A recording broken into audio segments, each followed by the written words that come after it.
Hi, welcome back to the Spirit's Path. This is D. And today's tarot card of the day out of the Wildwood Tarot deck is the Nine of Arrows in Dedication. And, one of the things that I like about this card coming after the Nine of Stones tradition, and we talked a lot about it yesterday, with the nines in general, is, we've been working on this spiritual journey here for like the last 5 or 6 weeks, I feel. And as I look down at the cards, we've got a lot of high-end daily cards, let's say. Okay, I've got the Eight of Bows, Hearthfire, Seven of Stones, Healing, Ten of Bows, Responsibility, Nine of Stones, Tradition, and now the Nine of Arrows, Dedication. And, I feel like we just talked about this card, I don't know, probably about 10 days ago. So, even when I look at the major arcana, I've got the Stag, which is number 8, and the Wheel, which is number 10. So, got a lot of 8s, got, 7 and up, let's say, right? So, usually within the pip cards, these are the daily things that you're working on, okay? Usually aces through 5s are like the beginnings, and then, sometimes 5s through 10s are the endings, right? So, not that we're ending a cycle, although I kind of feel like that's happening. But, we've been on this journey for quite some time now. I want to say, since we crossed over as the Fool into the Wildwood Tarot, it's been a 9 to 10 week, if not longer, journey of what's going on. One of our longer journeys that we've had in a couple years. Okay.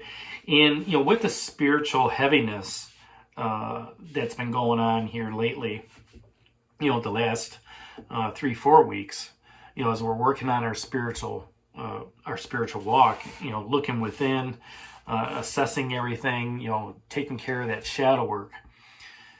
When you do that, it takes a lot of dedication. You just can't flip a switch and say, it's done, it's over with. Okay? It takes some time to take the steps to go through and clear those dark areas out, right? To understand what Spirit is trying to, help you grow with. Okay? And knowing that it's all in your timing based on that fate and destiny of the wheel. Now, there are others going through that that process as well through Hearthfire, and you may have met some of those people. Some of the comments that came through is, I've met some of these people that are in this card. And it's good because that could be mentorship, that could be guidance, that could be advice from others on what's going on. Okay, so as as we're working on our healing journey, okay, it is either you're that green man sitting above that guy, or you're taking that rest. Okay, it's your responsibility to continue moving forward based on that Ten of Bows, and you could do that a traditional way, or you can do that in a way that is easy for you, right? Similar to, doing like a self-study course or something like that. And, doing it in your time. Again, you've got the free will and destiny with that wheel card, but it takes dedication. Okay. You have to take that dedication to that course or to that path or to that relationship, with your spirit guides, with your ancestors, to understand where you are going on your spiritual path.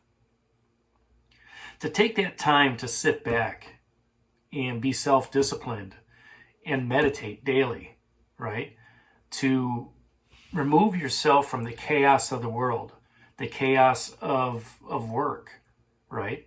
And just be sincere and look at the traits of being dedicated to the skill set, all right?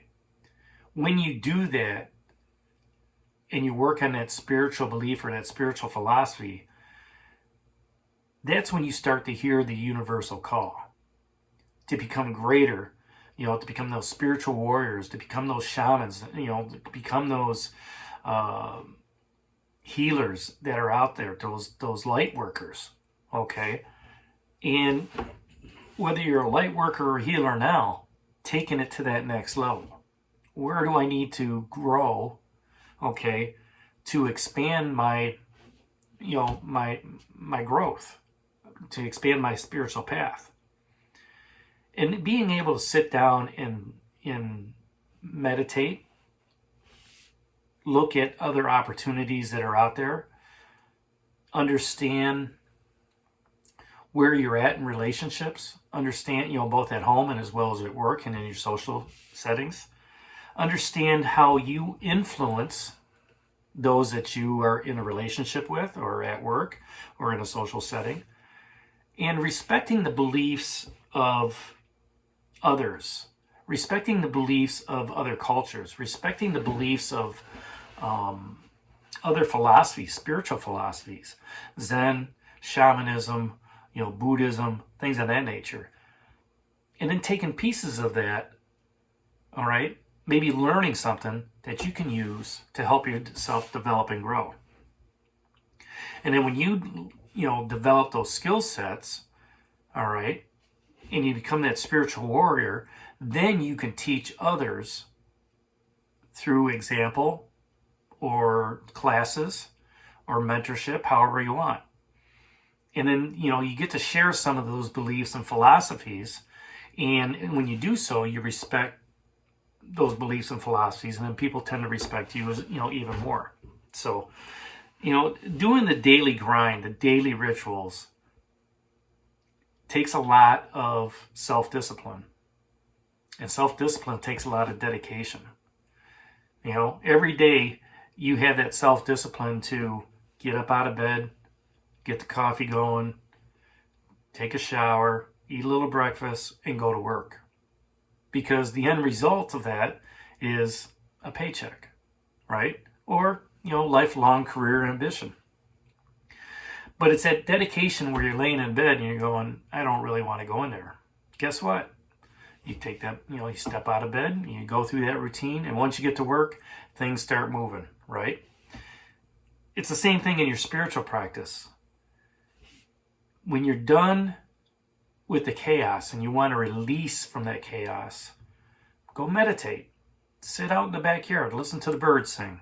Sit out on the porch, right? You're coming home from work, just take that 5, 10, 15, 20 minutes, whatever it takes to decompress.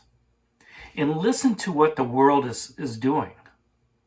Listen to what the world is telling you as you're sitting there. What the wren song or the robins are singing. The neighbor that's driving by waves at you. The little girl that says hi. Listening to nature and watching, whatever's out there. When you're able to decompress and listen to what the universe or the world has for you, then that opens up gateways to your ancestors and to the spirit world to show you this is where you need to become stronger. And it's up to you to be dedicated to follow that path as you're moving forward. Sometimes the universe is going to kick you in the butt and just say, you know what, this is where you're going. You need this right now. Other times the universe is going to sit back and just look at it and say, it's your choice. Eventually, you will get to this point. And eventually, you will understand why you're on the path that you're on. So, by being dedicated and taking that time for yourself, listening to what's going on, it helps make that decision on where you want to grow in your spiritual path. And, you make a difference everywhere you go. You can't step in that same river twice because it's always changing. But, the people that you influence, in your relationship at work, the path that you take, some people may not understand it, but others may welcome it because now you're getting closer to them to help mentor them, to help be that guide, to help them to have understanding, right? And when you make that difference, you dedicate yourself to a cause. You dedicate yourself to learning. You dedicate yourself to to growing. And that's what this card is about. It's taking that next step in your growth process on your path and understanding, okay, this is where I need to be, or is this where I want to be? And once you make that decision, the universe is just going to take over and move you forward. So that's today's card of the day out of the Wildwood Tarot deck, that 9 of Arrows and dedication. Hit that like button for me, subscribe to the channel, share with others, and give me a thumbs up. And this is D for Spirit's Path. We'll talk to you tomorrow. Take care, God bless, and stay safe, everybody.